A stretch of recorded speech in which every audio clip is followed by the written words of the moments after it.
پروردگار کے حضور دست بستہ دعا گو ہیں کہ اس مجلس عزا کو اپنی بارگاہ میں شرف قبولیت بخش. دعا گو ہیں اس فرش عزا کے انعقاد میں جن مؤمنین نے اپنا کردار ادا کیا، جنہوں نے فرش عزا بچھایا، جنہوں نے پڑھا، ان سب کی تمام دلی مرادیں اپنی بارگاہ میں قبول فرما. حاضرین فرش عزا جو دلی مرادیں لے کر، جو حاجات لے کر اس فرش عزا پر آئے، ان حاجات کو شرف قبولیت بخش.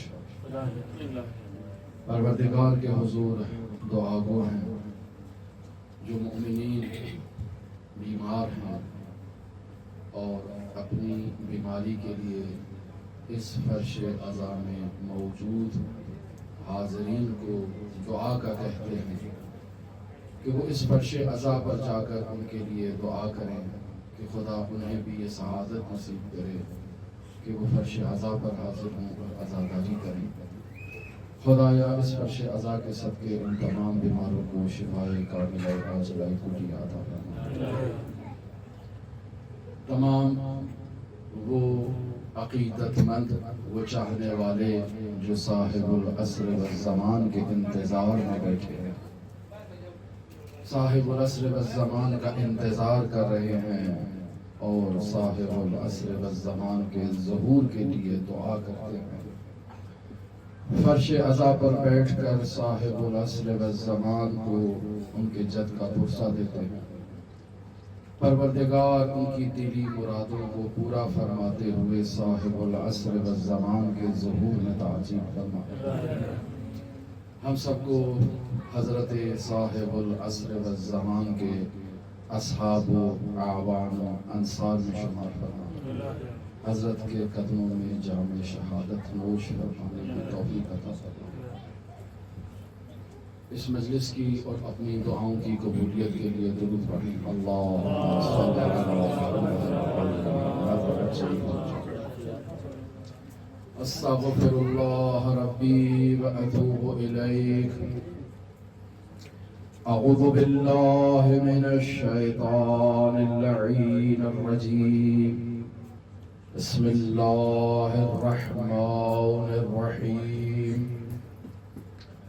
الحمد للہ رب العالمین. الصلاة والسلام علی اشرف الانبیاء والمرسلین وعلی آلہ الطیبین الطاہرین المعصومین الذین اذهب اللہ عنہم الرجس وطہرهم تطہیرا. اللہم صل علی رب اشرح لی صدری ویسر لی امری واحلل عقدۃ من لسانی یفقهوا قولی. افوض امری الی اللہ ان اللہ بصیر بالعباد. عن النبی صلی اللہ علیہ وآلہ وسلم ان الحسین مصباح الہدی والسفینۃ النجات. درود پڑھیں محمد والے. اللہم صل علی محمد.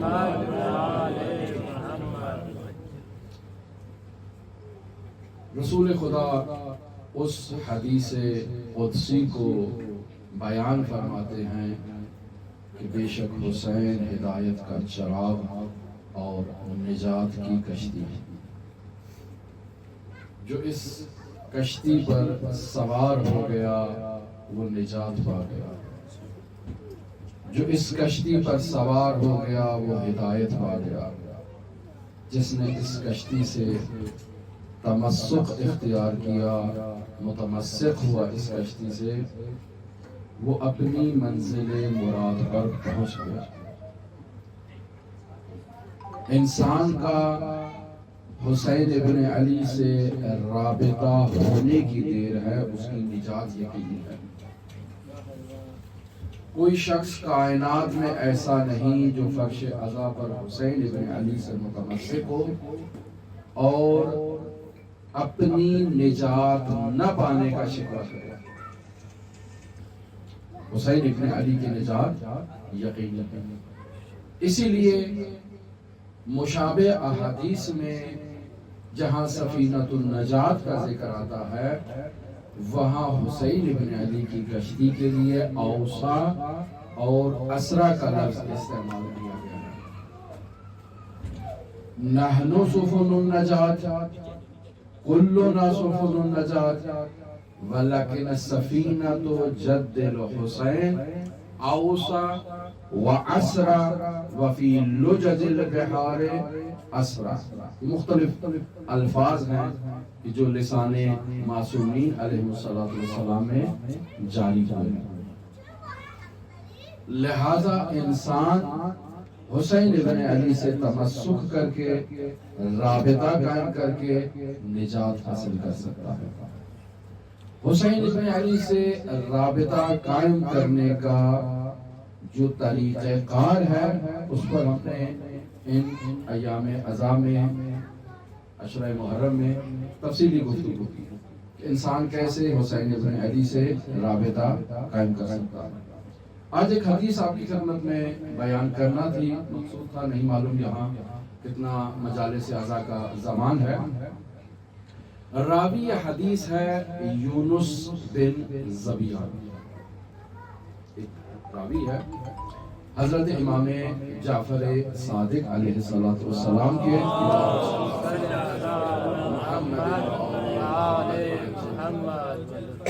امام جعفر صادق کے دسترخوان سے فیضیاب ہونے والا یونس، اس نے ان کلمات کو نقل کیا اور ایسے نورانی کلمات ہیں کہ ارباب دانش کو ورطہ حیرت میں مبتلا کر دیا۔ حدیث کو نقل کرنے سے پہلے یونس کے بارے میں، یونس کے تعارف کے بارے میں کہ یہ کون شخصیت ہے، یہ کون؟ یہ ایک ایسا شخص ہے جس کا تعلق کوفہ سے ہے، کوفی ہے، ازودی خاندان اور قبیلے سے تعلق رکھتا ہے۔ امام باقر کو اس نے درک نہیں کیا ہے، کوفے میں موجود تھا، امام باقر مدینہ میں تھے، درک نہیں کر پایا، لیکن کچھ روایات امام باقر سے اس نے نقل کی ہیں اور واسطے سے نقل کی ہیں، بغیر واسطے کے نقل نہیں کی ہیں۔ لیکن امام جعفر صادق علیہ السلام سے فیضیاب ہونے کے لیے یہ مدینہ پہنچ گیا اور امام صادق آل محمد سے اس نے روایت کو نقل کیا۔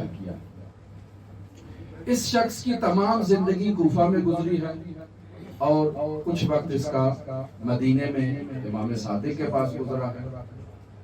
اب اس کی روایات کی تعداد کوئی بہت بڑی تعداد نہیں ہے ہماری کتب روائی میں، بعض نے کہا 40 روایات ہیں، بعض نے کہا 41 ہیں، 46 ہیں، یہ کو بہت بڑی روایات کا ایک بہت بڑا ذخیرہ ہمیں اس نورانی راوی سے نہیں ملا۔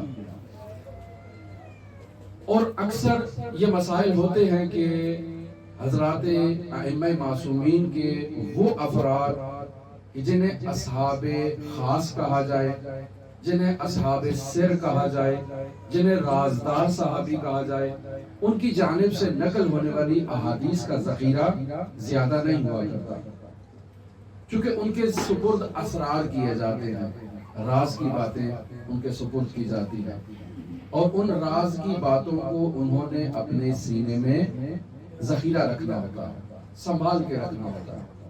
بیان ہوا ان مجالس اعضاء میں جابر بن یزید جعفی، امام نے 70,000 احادیث اس کے سپرد کی ہیں جسے اس نے اپنے سینے میں دفن کرنا ہے، سنبھال کے رکھنا ہے۔ ان احادیث کو بیان کرنے کی اجازت نہیں ہے۔ علماء پھر ان کے 3 حصے تقسیم کرتے ہیں، وہ روایات کہ جسے بنی امیہ کے دور میں بیان نہیں کر سکتا اور بنی امیہ کے دور میں بیان کرنا اس کی ذمہ داری ہے، اور اگر اس نے پہلے بیان کر دی تو حضرات آل محمد کی اس پہ لعن ہوگی، اور اگر اس نے بعد میں بیان نہ کی، مخفی رکھی، تب بھی لعن ہوگی۔ یہ ایک حصہ، ایک ذخیرہ۔ اور دوسرا ذخیرہ وہ تھا کہ بنی امیہ کا دور گزرنے کے بعد بھی جب تک یہ راوی زندہ ہے اسے اپنے سینے میں ذخیرہ رکھے گا، اگر بیان کر دی تو تب بھی لعن کا مستحق ہوگا، اور لعن کسی عام شخص کی نہیں، آل محمد کی لعن کا مستحق ہوگا۔ اور تیسرا دستہ وہ روایات کا ہے کہ جس میں اختیار اس جابر کے ہاتھ میں ہے، کسے تو مناسب سمجھتا ہے، کسے تو اپنا محرم راز سمجھتا ہے، کس کے سامنے تو اپنے راز کو بیان کر سکتا ہے۔ تو ایسے اصحاب سر سے، اصحاب خاص سے جب کوئی مطلب نقل ہوتا ہے تو انسان کی یہ ذمہ داری ہے کہ اس مطلب کو ترجیح دے، اس کو اہمیت دے۔ لہذا ایک فارمولہ بیان کیا جاتا ہے، ایک قاعدہ بیان کیا جاتا ہے کہ جب دو روایتیں آپ کے پاس آئی ہیں اور دونوں روایتیں آپس میں ٹکرا رہی ہیں، تو ان روایتوں میں سے ایک روایت کا راوی صاحب سر ہے، محرم راز ہے، تو محرم راز کی بات کو مقدم کرو، کیونکہ اس نے رازوں کو اپنے سینے میں رکھا ہوا ہے۔ ممکن ہے وہ دوسری روایت جو ٹکرا رہی ہے وہ کسی ایسے حالات میں بیان کی ہو کہ جس حالات میں تقاضا یہ تھا کہ اس مطلب کو اس طرح سے بیان کیا جائے۔ گھبرا تو نہیں گئے آپ لوگ؟ یونس بن زبیان بھی ایک ایسا ہی خاص شیعہ، پاکیزہ شیعہ، نیک شیعہ، مومن امام صادق آل محمد کا صحابی ہے، لیکن علماء اس کے بارے میں مثبت رائے نہیں رکھتے، پازیٹیو نظر نہیں رکھتے۔ وجہ کیا ہے؟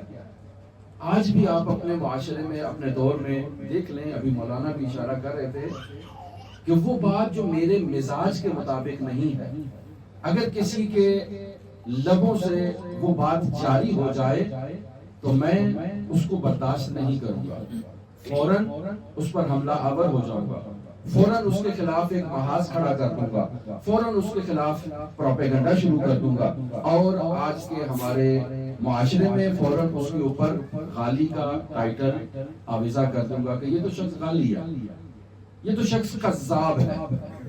تو یونس بن زبیان کو یہ اعزاز حاصل ہے کہ اسے قذاب کا ٹائٹل دیا گیا ہے، اسے یہ اعزاز حاصل ہے کہ اسے غالی کا ٹائٹل دیا گیا ہے ان افراد کی جانب سے کہ جن کے مزاج مناسب نہیں تھے، ان افراد کی جانب سے کہ جن کا معارف اہل بیت کو برداشت کرنے کا ہاضمہ درست نہیں تھا، سنگین تھا۔ لہذا ایک رائے اس کے بارے میں یہ قائم کی گئی، اور دوسری رائے ہم نے آپ کی خدمت میں پہلے بیان کی کہ یہ صاحب سر ہے امام جعفر صادق کا۔ اس کو یہ اعزاز بھی حاصل ہے کہ اس سے اصحاب اجماع نے روایت کو نقل کیا، کوئی میرے جیسے آدمی نے روایت نقل نہیں کی۔ اصحاب اجماع وہ فرد کہ جس پر تمام فقہا کا اجماع ہے کہ اگر یہ روایت کو نقل کر دے تو اس کی روایت کو قبول کیا جائے، اور وہ کون سی شخصیات ہے؟ مثلا جمیل بن دراج ایک ایسی شخصیت کہ آنکھیں بند کر کے فقہا اس کی روایت کو ایکسپٹ کر لیتے ہیں، اس نے یونس سے روایت کو نقل کیا۔ پھر دیکھیں صفوان بن یحییٰ اصحاب اجماع میں سے، اس نے یونس سے روایات کو نقل کیا ہے۔ ابن ابی عمیر اصحاب اجماع میں سے، اس نے یونس سے روایت کو نقل کیا۔ بزنطی نے یونس سے روایت کو نقل کیا ہے۔ داؤد الرقی نے یونس سے روایت کو نقل کیا ہے۔ یہ سب اصحاب اجماع ہیں، ان کی بات قبول کر لیں گے، لیکن اگر یونس نے کوئی بات کر دی تو بعض افراد کے وہاں مزاج جو ہیں وہ سازگاری نہیں رکھتے۔ اب اس کے بارے میں آج کل کے دور حاضر کے فقہا میں سے آیت اللہ وحید خراسانی اس کی وثاقت کے قائل ہے، آیت اللہ شبیری زنجانی اس یونس بن زبیان کی وثاقت کے قائل ہے کہ یہ راوی درست تھا، کوئی اس میں مشکل نہیں ہے، کوئی مسئلہ نہیں ہے اس کے اندر پایا جاتا۔ لہذا یونس کے انہی اقوال زری میں سے ایک روایت کو وہ صادق آل محمد سے نقل کرتے ہیں۔ روایت کچھ اس عنوان سے ہے کہ یونس تنہا نہیں ہے، اصحاب اجماع میں یونس حضرت صادق آل محمد کی بارگاہ میں موجود ہے، باقی افراد خاموش ہیں۔ یونس اپنی زبان کو جنبش دیتے ہوئے صادق آل محمد سے ایک سوال کرتا ہے۔ باقی صاحب موجود ہیں، کہتے ہیں کہ یونس ہمارے درمیان بڑا ہے، احترام کا مستحق ہے، ہم اس کے احترام میں خاموش ہیں اور اسے اجازت دیتے ہیں کہ وہ صادق آل محمد کی بارگاہ میں لب کشائی کرے۔ اور سوال کیا کرتا ہے، یا ابن رسول اللہ، جب حسین کا ذکر آتا ہے نا میرے سامنے تو میرے دل کی دھڑکن میں شدت آ جاتی ہے، اضافہ ہو جاتا ہے، میری حرکت قلب جو ہے اس کی تپش میں اضافہ ہو جاتا ہے، تو یہ اپنا رسول اللہ میں کیا کرتا ہوں؟ امام صادق آل محمد یونس سے کہتے ہیں کہ اے یونس، جب تمہاری ایک ایسی کیفیت ہو تو کربلا کی طرف رخ کر کے کہو صلی اللہ علیہ یا ابا عبداللہ، 3 مرتبہ امام حسین پر سلام بھیجو۔ یونس اس طرح سے امام حسین کو یاد کرو۔ کیوں ایسی کیفیت یونس بن زبیان کی ہوا کرتی تھی؟ بنیادی وجہ اس کی یہی ہے کہ رسول خدا بیان کر چکے ان لقتل الحسین حرارۃ فی قلوب المؤمنین لا تضر ابدا۔ حسین ابن علی کی شہادت کے عوض مؤمنین کے قلوب میں ایک ایسی جنبش ہے، ایک ایسی حرارت ہے، ایک ایسی تپش ہے کہ جو کبھی ٹھنڈی نہیں ہوگی۔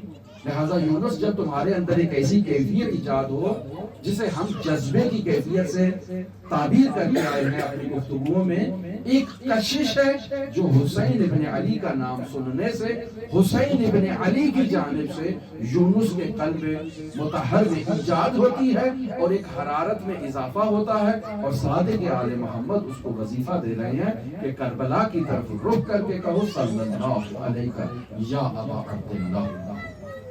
درود بھیجو امام حسین پر۔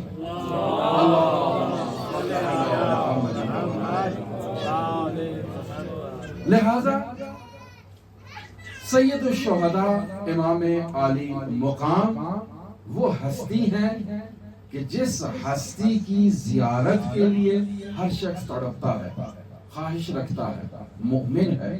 جب بھی حسین ابن علی کا تذکرہ آتا ہے، چہلوں میں سید الشہداء کا تذکرہ آتا ہے، اس کے قلب میں یہ حرارت جو ہے یہ موجزن ہوتی ہے اور اسے اندر سے آمادہ کرتی ہے، تیار کرتی ہے کہ وہ وسائل کو فراہم کرے سید الشہداء کی زیارت کے لیے۔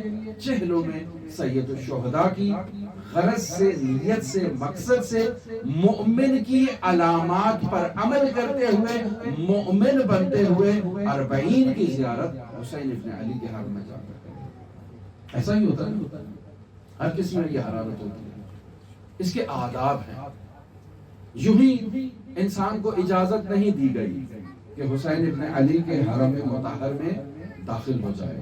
یہ ایک ملکوتی سفر ہے، یہ ایک معنوی سفر ہے، اور ہم بیان کر چکے اپنی مجالس میں، اور حقیقت بھی یہی ہے کہ انسان کی حقیقت اس کا یہ جسم نہیں ہے۔ یہ جسم ہمیں ایک لباس کے طور پر دیا گیا ہے۔ انسان لباس پہنتا ہے، مختلف رنگوں کے، مختلف کمپنیوں کے بنے ہوئے، مختلف برانڈ کے بنے ہوئے لباس پہنتا ہے، مختلف جو ہے وہ انداز کے لباس پہنتا ہے۔ کوئی بھی کسی بھی انسان سے جا کر جب سوال کر لے کہ یہ لباس تمہاری حقیقت ہے تو وہ کہے گا نہیں، میں نے اس لباس کو پہنا ہے تاکہ اپنی حقیقت کو، اپنے بدن کو اس لباس سے ڈھانپ لوں۔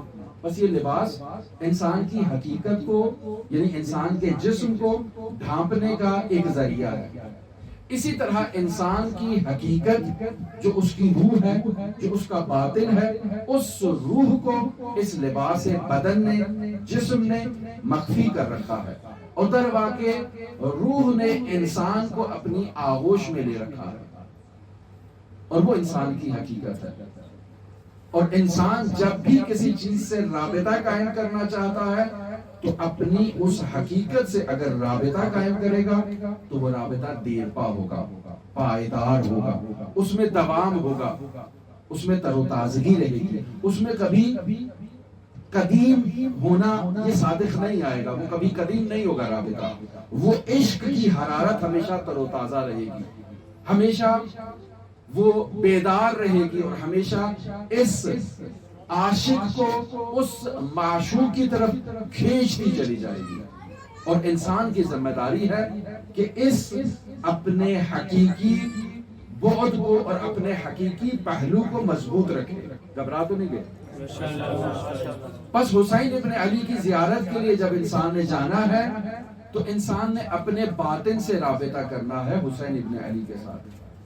جسموں کے رابطے میں ہم اکثر جو ہے وہ خطا کھا جاتے ہیں کہ ہمارا بدن حسین ابن علی کی زری سے جا کر لگ جائے، ہمارا بدن حسین ابن علی کے در سے جا کر لگ جائے، ہم اس کی حرم مطہر کی اس نورانی خاک پر اپنی پیشانی کو اور اپنے چہرے کو لگائیں.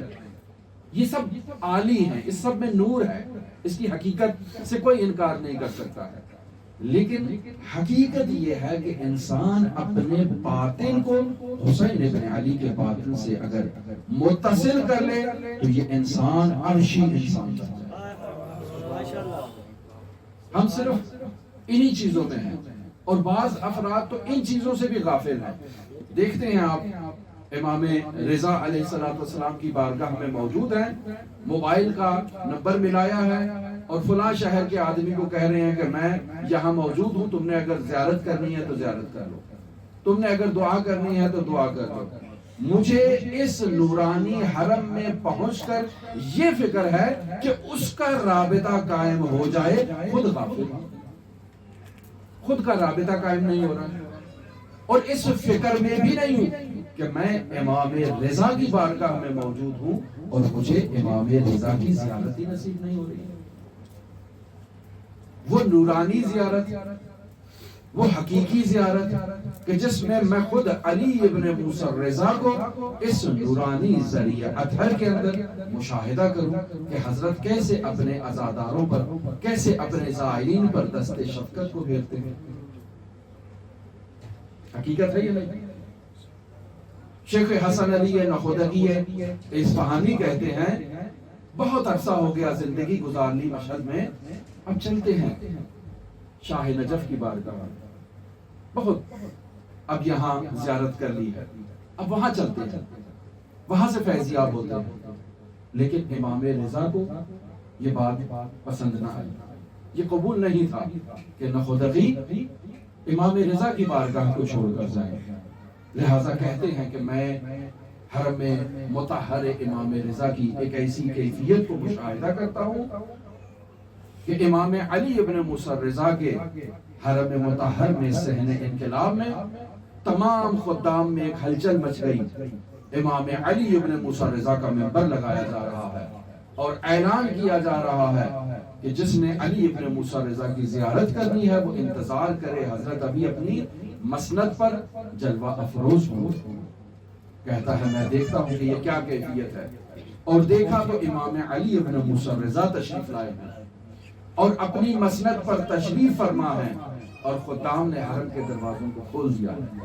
میں مشاہدہ کر رہا ہوں کہ افراد مختلف شکلوں میں، مختلف کیفیات میں اور مختلف حیوانات کی شکلوں میں امام علی ابن موسیٰ رضا کے ایک دروازے سے داخل ہوتے ہیں، امام علی ابن موسیٰ رضا کی قدم بوسی کرتے ہیں، امام علی ابن موسیٰ رضا اپنا دست شفقت ان پر پھیرتے ہیں اور وہ ایک انسان کامل کی شکل اختیار کر لیتے ہیں اور دوسرے دروازے سے خارج ہو جاتے ہیں.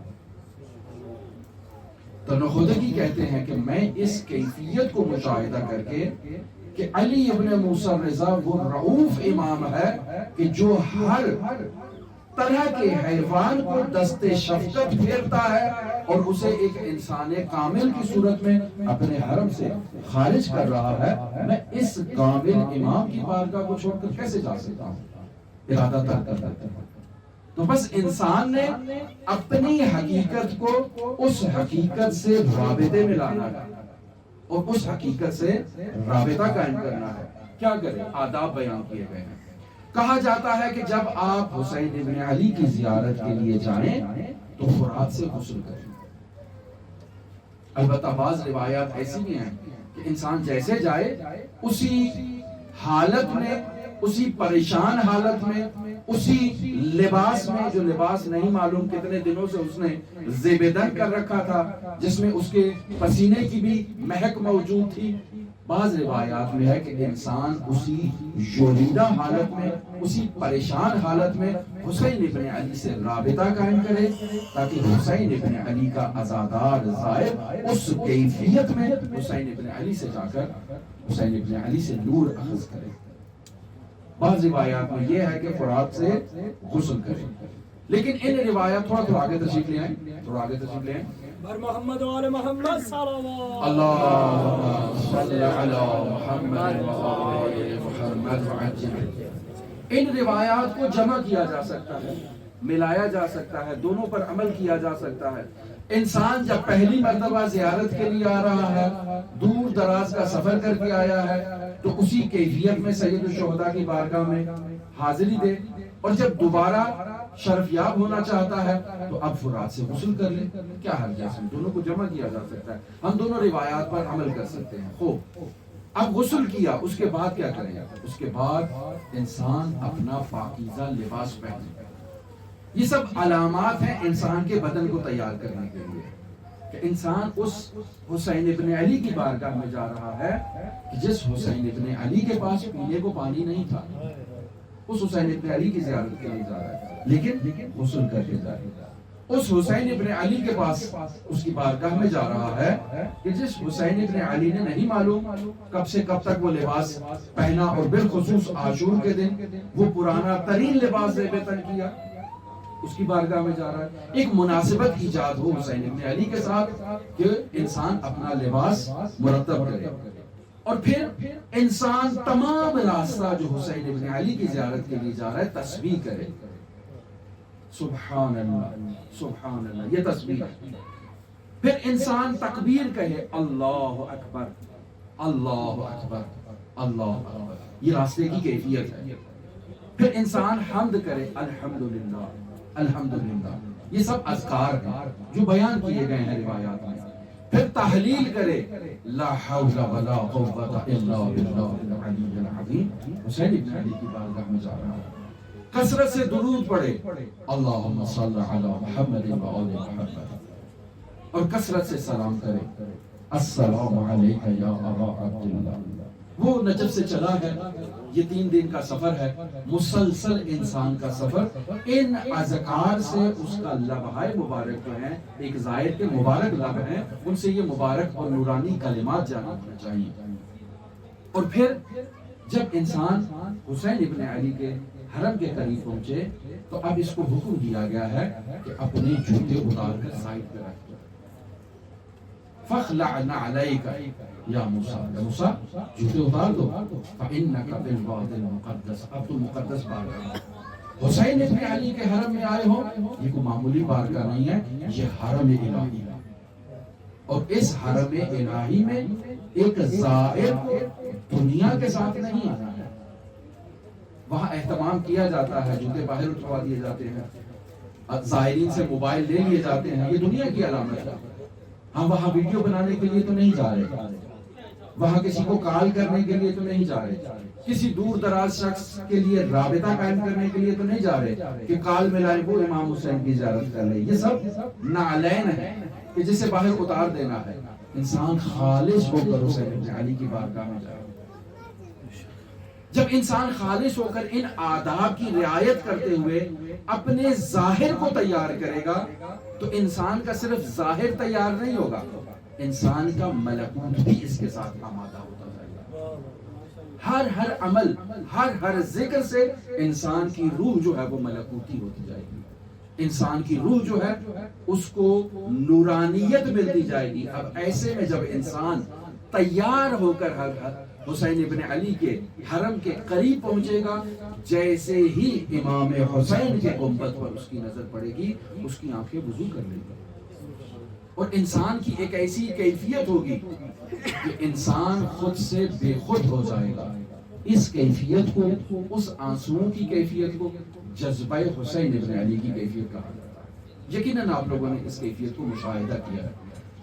اب اس زائد کی کیفیت بھی دیکھیں جو آپ کے ساتھ ہے اس سفر 40 میں، لیکن تمام سفر میں وہ کبھی اس خیمے سے کھانا کھانے کے چکر میں تھا، کبھی اس خیمے سے کھانا کھانے کے نیاز کھانے کے چکر میں تھا، کبھی اس کو لطیفہ سنا رہا تھا، کبھی اس کو لطیفہ سنا رہا تھا، کبھی اس کو ٹونٹ کر رہا تھا، کبھی اس کو کر رہا تھا۔ یہ جب جائے گا تو اس کی آنکھیں وضو نہیں کریں گی، اس کی وہ کیفیت نہیں ہوگی کہ جو آپ عزاداروں کی کیفیت ہے۔ وجہ کیا ہے؟ وجہ یہ ہے کہ آپ نے اپنے ظاہر کو تیار کیا، ظاہر کی تیاری سے آپ کا باطن خود تیار ہو گیا، اور جیسے ہی زہی پر نظر پڑی آنکھوں سے وضو ہو گیا۔ لیکن اس نے اپنے ظاہر کو تیار نہیں کیا، آداب زیارت کی رعایت نہیں کی، لہذا جیسے ہی اس وادی مقدس میں پہنچا اسے اس وادی مقدس کے تقدس کا احترام یاد نہیں رہا، نہیں کر سکا۔ کیوں؟ کیونکہ اس کا اندر تیار ہی نہیں ہے اس احترام کے لیے۔ اور جتنا وہ قریب آتا جائے گا حرم مطہر کے، اس کی کیفیت ایسی ہی رہے گی، اس میں تبدیلی ایجاد نہیں ہوگی۔ بس انسان نے رابطہ قائم کرنا ہے حسین ابن علی سے۔ یہی کیفیت ہے امام صادق اس یونس بن زبیان کو بیان کرنا چاہ رہے ہیں کہ اے یونس، جب تمہارا دل طرب میں آ جاتا ہے تو تم دور ہو تو صلی اللہ علیہ یا ابا عبداللہ کہہ رہے ہیں۔ یہ دور کی کیفیت ہے، تمہاری یہ کیفیت جو ہے یہ کافی ہے۔ اس کیفیت کو برقرار رکھنا ہے۔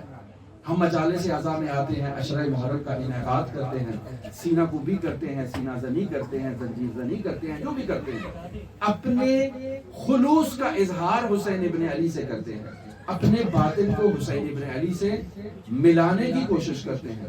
اس کی حفاظت کرنا، اسے برقرار رکھنا یہ ہماری ذمہ داری ہے کہ ہم اسے باقی رکھیں، اسے برقرار رکھیں، اسے یوں ہی ضائع نہ ہونے دیں کہ 10 دن گزر گئے، اب اس کے بعد ہمارے ایام ہیں، کھل کر عیش کریں، نوش کریں، موجے کریں، مستیاں کریں اور بھول جائیں کہ فرزند رسول خدا نے کیوں کربلا میں قربانی دی۔ یہ ہمارے لیے قربانی دی تاکہ ہمیں عرشی بنایا جائے۔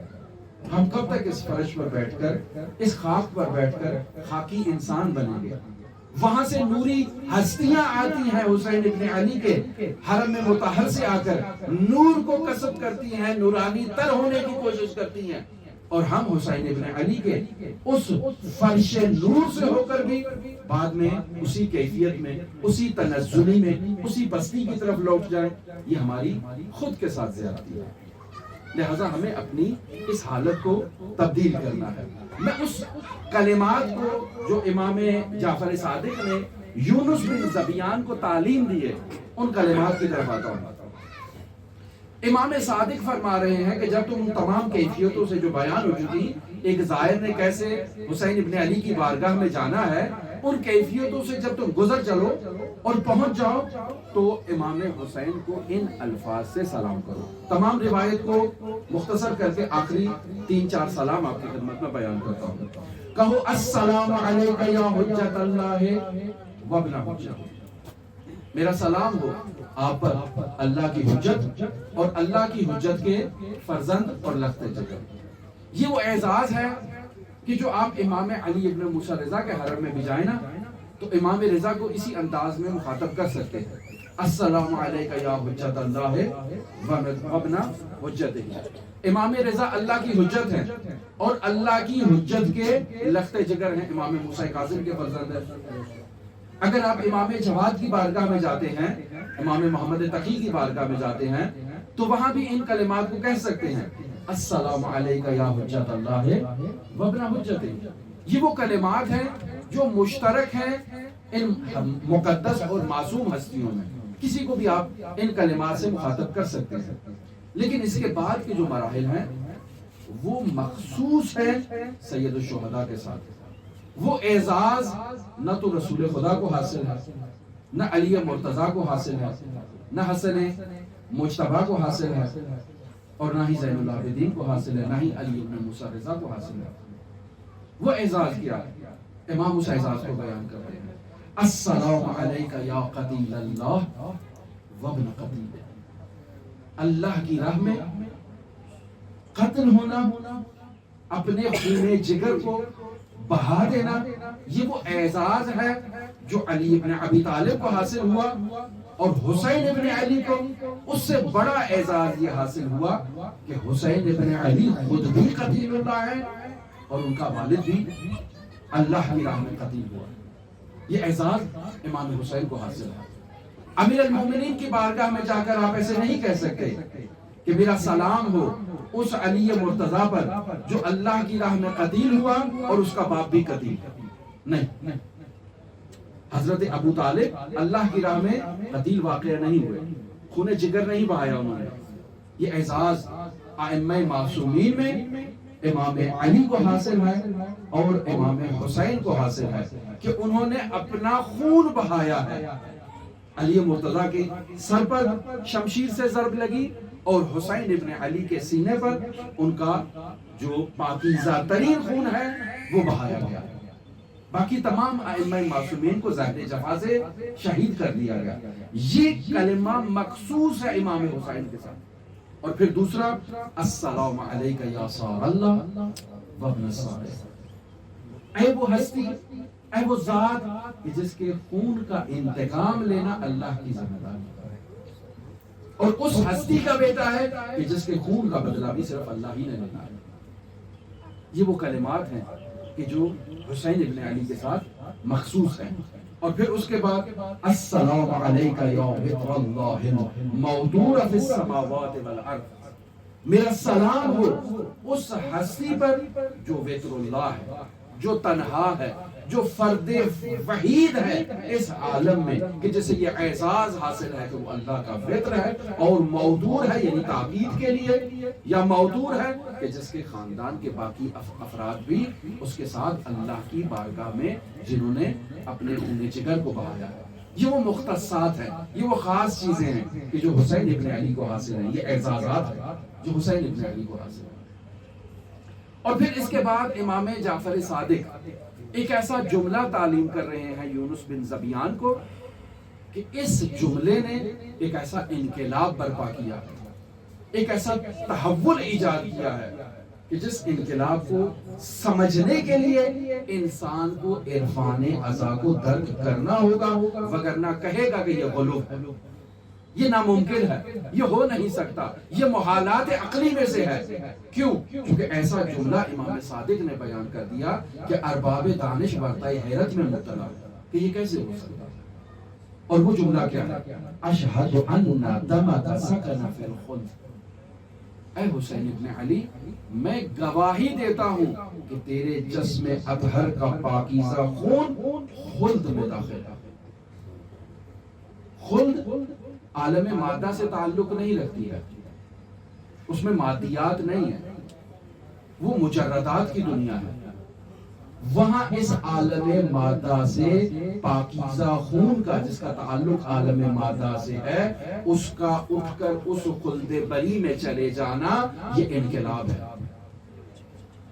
اس کیفیت کو ارباب دانش ثابت نہیں کر سکتے، اس کیفیت کو ارباب دانش اس کے فہم سے عاجز ہیں اور ورطہ حیرت میں مبتلا ہے کہ یہ انقلاب کیسا انقلاب ہے۔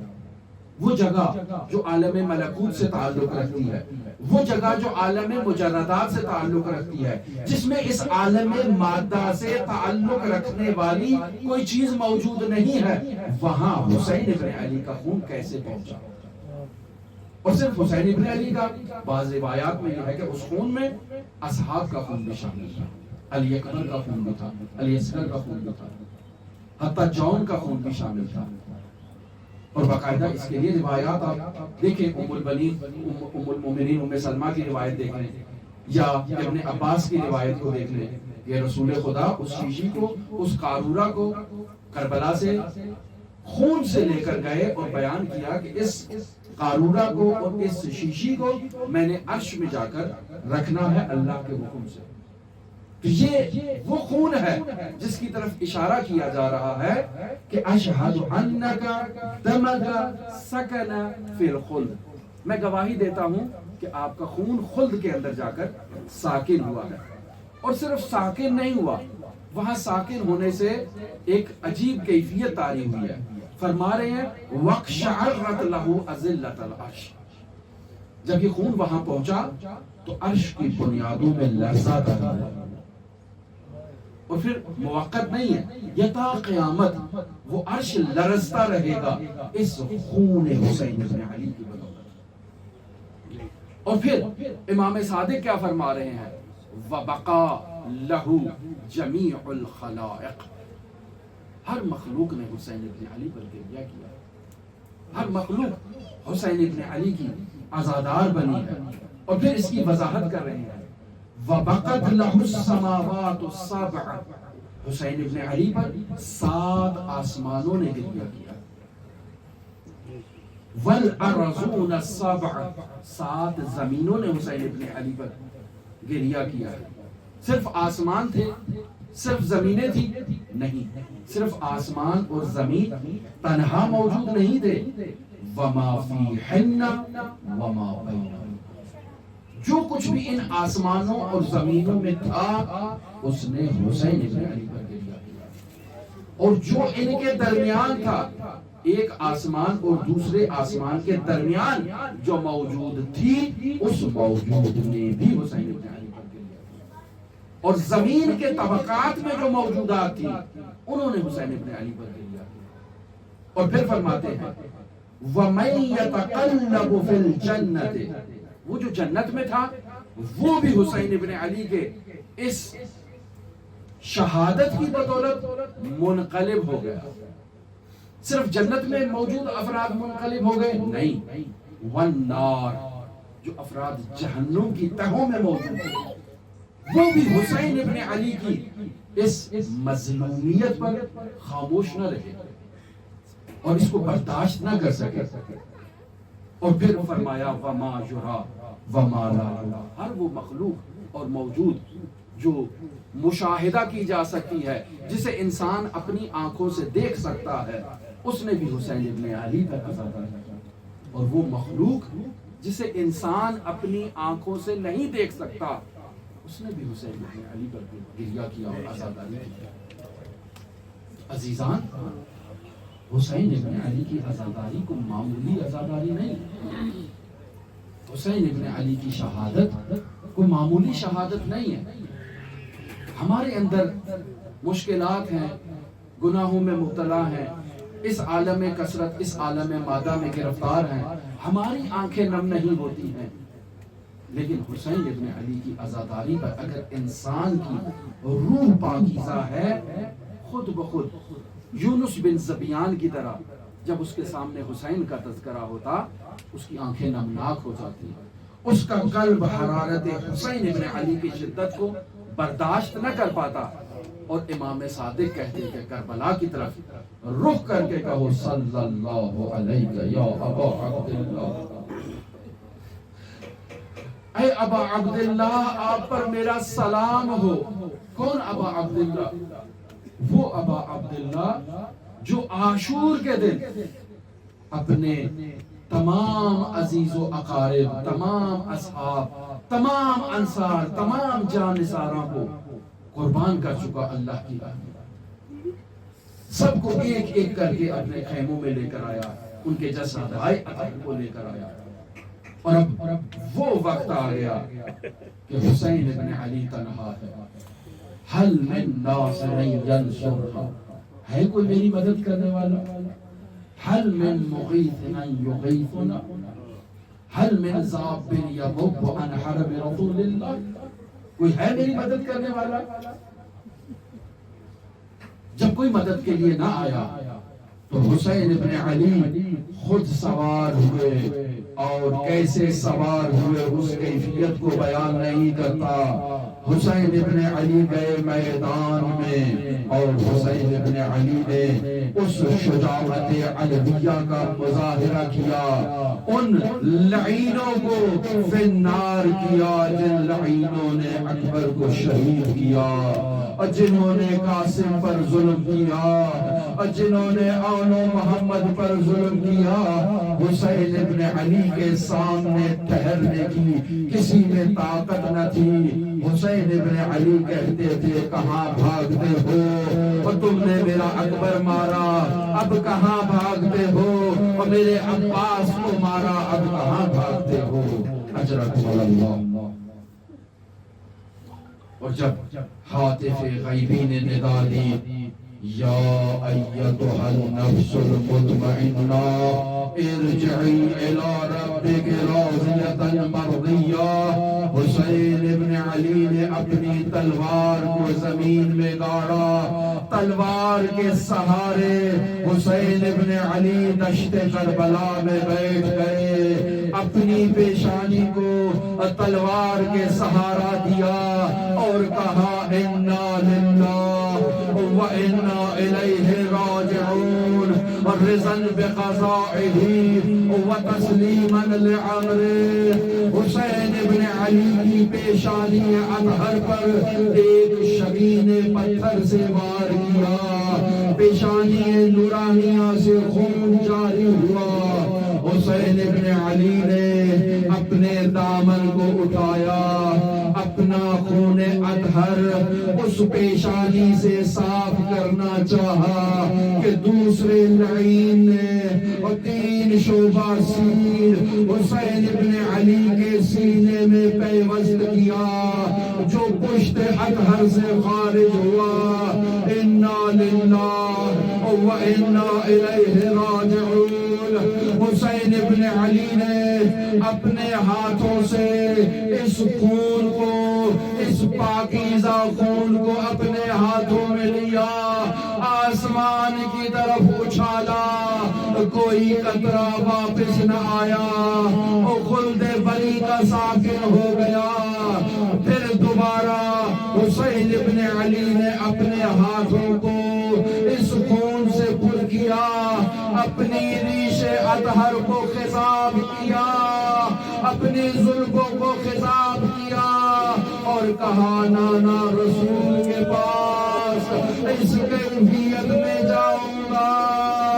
حسین کی شہادت ہو گئی، حسین کے سر اطہر کو بدن اطہر سے جدا کر دیا، اور جب بہن آئی کٹی رگوں کا بوسہ دیا، صلی علیہ ملائکۃ السماء ھذا حسین مرمل بالدماء مقطع الاعضاء مسلوب العمامۃ والرداء وبناتک الصبایا۔ نانا حسین، اور میں نے ان کٹی رگوں کو بوسہ دیا، اور جن پر بوسے کی سعادت آپ کو نصیب نہ ہوئی، بابا علی، اور میں نے حسین کی ایسی کیفیت میں بوسہ دیا، اور جس کی سعادت نہ آپ کو نصیب ہوئی، نہ ماں زہرا کو نصیب ہوئی۔ نانا رسول، یہ تیرا حسین ہے جو دشت نینوا میں مسلوب العمامۃ والردا کی کیفیت میں ہے، اور جس کے بدن اطہر سے لباس کو چھین لیا گیا، اور جس کے بدن اطہر کی حرمت پامال کی گئی، اور جس کے بدن اطہر پر گھوڑے دوڑائے گئے۔ نانا رسول، یہ مصیبت صرف حسین کی نہیں، وبناتک الصبایا۔ نانا حسین، اور تیری بیٹیاں بھی رسن بستہ ہیں، چادریں چھن چکی ہیں۔ انا للہ وَإِنَّا إِلَيْهِ رَاجِعُونَ۔ رضا بقضائه وتسليما لأمره. يا حسين